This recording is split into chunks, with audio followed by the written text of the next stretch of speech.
Hello everyone, welcome to my channel. So আমি দীপান্বিতা চলে এসেছি একটা নতুন ভিডিও নিয়ে। তো সারাদিন ধরে আজকে বৃষ্টি পড়েই যাচ্ছে, বৃষ্টি তো আর নিস্তার নেই, কমছেই না। সেই কালকে রাত থেকে শুরু হয়েছে, আজকে এখনও অবধি বৃষ্টিও পড়ে যাচ্ছে। 11টা 12টা বাজে, এখনও বৃষ্টি হয়ে যাচ্ছে। আর এই দেখো গাছটায় কি সুন্দর ফুল ফুটেছে। এটা আমার ব্যালকনি থেকেই দেখা যায়, ব্যালকনির একদম সামনেই গাছটা, জানলা খুললেই এই গাছটা দেখা যায়।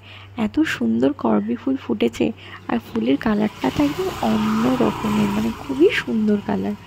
তো দেখো ভিউটা একদম গ্রিনারি ভিউ, আর সব সময় বৃষ্টি পড়েই যাচ্ছে। যাই হোক, এই বৃষ্টির আমেজে ভাবলাম কি বানানো যায়, কি খাওয়া যায়।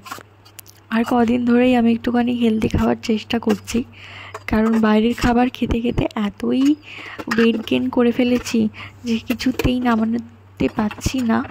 জানি না কীভাবে নামাবো, চেষ্টা চালিয়ে যাচ্ছি, বাট দেখছি যদি করা যায়। কতদিন কন্ট্রোল করতে পারবো জানি না, বাইরের খাওয়ার এত নেশা আমার। তো আজকে বাড়িতে চিকেন হয়েছিল, তো আমি মাকে বললাম পিস চিকেন আমার জন্য তুলে রাখতে, আমি ওটা দিয়ে স্যুপ বানাবো। তো 3-4 পিস মতো চিকেন আমি এখানে তুলে সেদ্ধ করে নিয়েছি। এবার চিকেনটা সেদ্ধ হয়ে গেছে, চিকেনটা আমি তুলে রেখেছি। আর ওই চিকেনের জলটার মধ্যে দিয়েই আমি স্যুপটা বানাবো, ওটা ফেলবো না। তো এখানে চিকেনটা সেদ্ধ হয়ে গেছে, এটা কাঁটা চামচের সাহায্যে আমি শ্রেড করে নিচ্ছি, একদম ছিঁড়ে ছিঁড়ে নিচ্ছি। এটা অলমোস্ট আমার পুরো কাঁটা চামচ দিয়ে পুরো শ্রেড করা হয়ে গেছে। তো এটা আমি একটু সাইডে রেখে দেবো।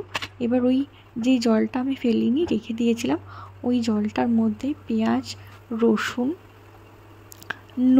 নুনটা আগেই দিয়েছিলাম, নুনটা দেওয়ার দরকার নেই, নুনটা টেস্ট করে দিও। আর তার সাথে একটুখানি গোলমরিচ দিয়ে দিয়েছি। এবার জলটা ভালো করে ফুটলে পরে তারপর আমি দিয়ে দেবো ওই চিকেনটা দেওয়ার পর কিছুক্ষণ আমি ফোটাবো এটা আবার। তারপর এবার যেহেতু স্যুপটা আমাকে একটুখানি থিক করতে হবে, সেই জন্য আমি একটুখানি স্লারি তৈরি করে নেব। এখানে কর্নফ্লাওয়ার নিয়ে নিয়েছি, কর্নফ্লাওয়ারের সাথে একটু জল মিশিয়ে নেব। এবার মিশিয়ে আস্তে আস্তে আমি এই স্যুপের মধ্যে দেবো, যাতে স্যুপটা একটু থিক হয়, আর স্যুপটা খেতে একদম যেন দোকানের মতো হয়, যাতে আমি হেলদি খাবারও খেতে পারি, আবার কিছু মিসও না করি, সেটাও আমার মাথায় রাখতে হবে। তো তারপর ওর মধ্যে আমি কী করলাম, একটা ডিম ফাটিয়ে আগে ভালো করে ফাটিয়ে নিয়েছি ডিমটাকে। তারপর ওর মধ্যে আমি দিয়ে দেবো, ডিমের মধ্যে একটু নুনও দিয়ে নিয়েছিলাম। তারপর স্যুপের মধ্যে আস্তে আস্তে করে ঢেলে আমি এই ডিমটা পুরোটা ওর মধ্যে দিয়ে দেবো, যাতে একদম পুরো রেস্টুরেন্ট স্টাইল বা বাইরের খাবারের মতো খেতে হয়।